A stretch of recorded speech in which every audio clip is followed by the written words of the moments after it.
Hello and welcome to your own channel. Let's talk business once again. I'm Ravi and we have a couple of important updates about the blueprint to discuss. So let's start talking business. While preparing for this presentation, I aim to consolidate information from various sources such as internet community update and internal communications. However, on 11th of March, we received the update directly from the Blueprint 2 team in their virtual market update event.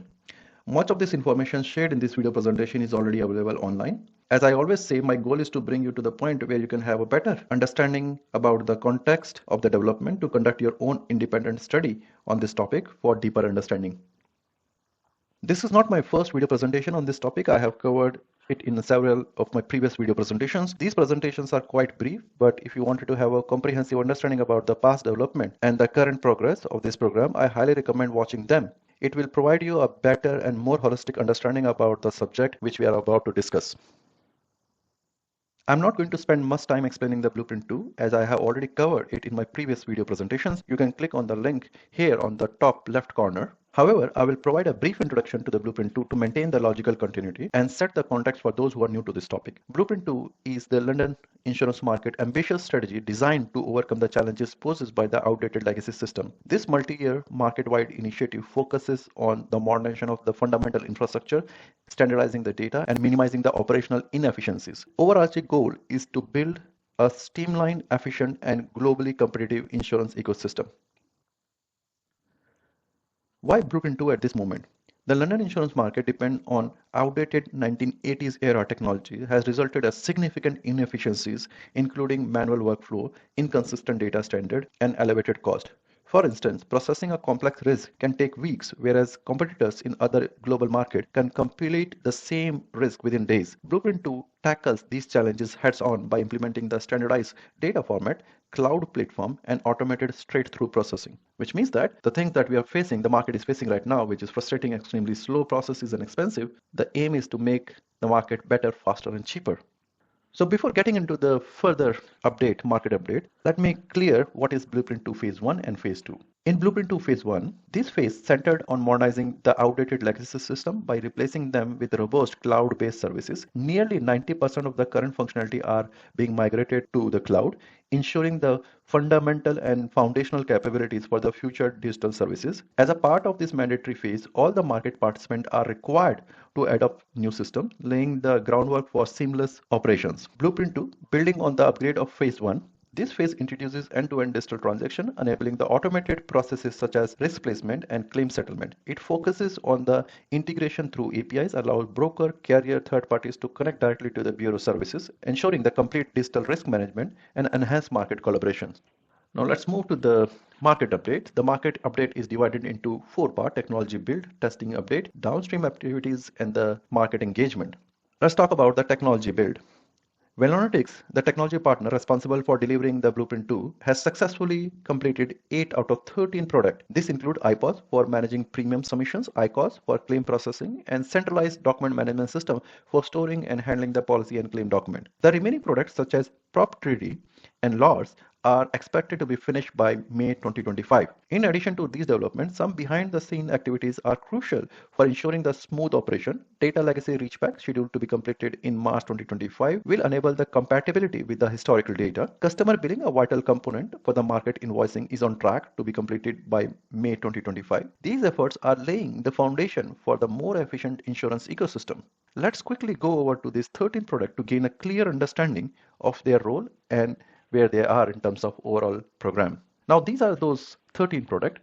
iPOS, iCOS, as we already know, are already completed, targeting the premium submissions, queries, signing and settlement activities, and iCOS is largely for the claim processing, notification, query, and signing and settlement. These two major things are already completed. Settlement services provide the settlement functionality, including the currency conversion services for market participant, is also completed. Parties, where we are talking about the managing the onboarding, offboarding, and the user management for the organization, is also completed. Document management for claim and premium and policy related documents are already completed. Notification to facilitate the processing and tracking of the claim is already completed. EDI, a major part of it for electronic data interchange, is also completed.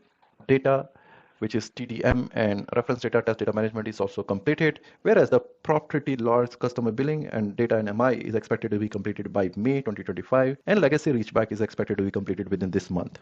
Going back, Testing plays a vital role in ensuring the stability of the system. So far, 127 out of 142 business scenarios have been successfully validated, demonstrating the significant progress. System integrated testing is nearly complete with 95% of the test script executed. However, 5 high priority defects remain unresolved and must be addressed before the UAT, which is scheduled to be commenced from Q2 2025. Breaking it down, the SIT focus on evaluating the system end-to-end functionality, while the UAT aims to validate the system's real-time usability with a market participant. On the defect management front, 44 out of 102 identified defect has been resolved. The remaining issues are under active review to ensure the readiness for the next phases. Let's take a quick look about these 142 business scenarios to gain a clear understanding about what they are covering.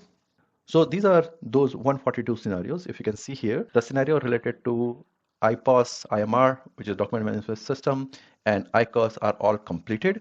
The scenarios related to delegated authorities are all completed. These are the major scenarios that the market is focusing on right now. Line slip is also completed. So delegated authority and line slip, like 40-50% of the business to Lloyds are coming from these channels are already completed, which is a significant growth or development here in this area. Whereas the property Lloyds corrections, business information and other services are still underway, which is expected to be complete within the March to May time framework. Going back again.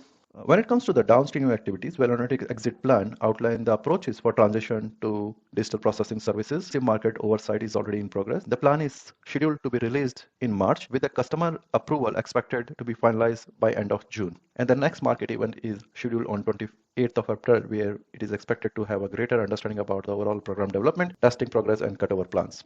Testing plays an important, crucial role in this overall plan. So I would like to provide a quick update on the testing also. When it comes to the strategy development, stakeholder input are actively gathered to refine the overall strategy, ensuring it aligns closely with the need and expectation of the market. This collaborative approach helps to create the solution that are practical, efficient, and tailored to address the key challenges within the market. When it comes to the testing phase, 95% of the test scripts are executed within the SIT, and 5 critical defects are remaining, which yet to be fixed.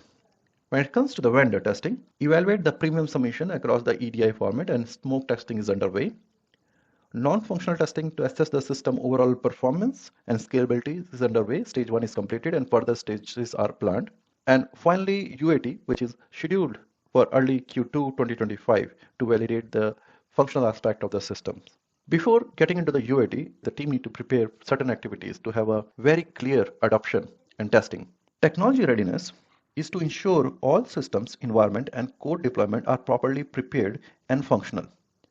Operational readiness is all about allocating the resources to manage the defect and handling the change process efficiently. We need to have a proper process which enhances the defect management experience and plan user onboarding activities to ensure the smooth transitioning. And finally, the report readiness, which will improve the tracking the system development and provide the regular update on internal progress and the market engagement effort. So all these things are absolutely required in terms of getting into the UAT phase. Now we have a enhanced defect management process to ensure the efficient prioritization and resolution of the issues. Out of 102 identified defect during the SIT, 44 has been successfully resolved and remaining are under the active management and undergoing the root cause analysis. Finally, this is the end part of this presentation and my key takeaway from the market update. On the technology build, 8 out of 13 products are completed, with legacy reachback set for March and others are targeted for May, shows a very positive momentum in terms of the technology build. When it comes to the scenario testing, 127 out of 142 business scenarios completed, showcasing the substantial progress in terms of the functional aspect of the systems. Our testing strategy also very promising. Comprehensive test phases in place and improved defect management and to resolve the critical issues are already in place. And with EY, the things are getting better. So which is also looks quite promising. Market engagement, regular update and in-person event, including the one which is scheduled on next month on 28th of April to ensure the transparency and collaboration, and the exit plan, which is smooth transition to the DPS services, which is currently outlined, expected to be finalized within this month, and customer signatures to be expected to be completed by end of June. So these are some of the key positive points within this program as of now. They may change. There will be more positive points, but as of now, for me, I see these are the 5 important positive developments in this program. When it comes to the slight risk, right? I'm not hitting any panic button here right now. But when it comes to the risk, technology build delays. 4 product faces delay with completion targeted for May 2025. There are still 4 product need to be completed, right? And we are currently in March, April, and May. Within 2 months, we need to complete 4 new products. So there are still some work need to be done in order to complete this work, and some of the products are critical, like Lloyds is a very old system, so it is going to be tricky, right, to complete the entire end-to-end functionality of Lloyds. Testing defect, 5 critical defects remain unsolved in SIT, with more defect likely to encounter with the ongoing phases. I mean, we have 4 product which is still under development, so there may be a possibility that we are going to see a lot of other defects, maybe a critical defect when we are building these 4 new products. Business scenario, 15 out of 142 scenarios are still in progress, risking the overall readiness. Testing complexity, vendor and non-functional testing faces challenges in completing and validating and shaping the future stages, because you have to deal with a lot of participants and a lot of vendors here, so that we have a lot of coordination, which is making it slightly tricky. And then dependency on the exit plan. Customer signature for the exit plan, crucial for the DPS transition, are yet to be secured, which is targeted for June. So these are some of the challenges at this moment, right? I'm not, as I said, right, I'm not saying that these are the huge challenges, but still seems to be a challenges in the overall plan. Well, that's all from this video presentation. I hope you have learned something from this presentation. If you have any questions related to this video presentation, do reach me out. Till now, have a great day ahead. Bye-bye and take care.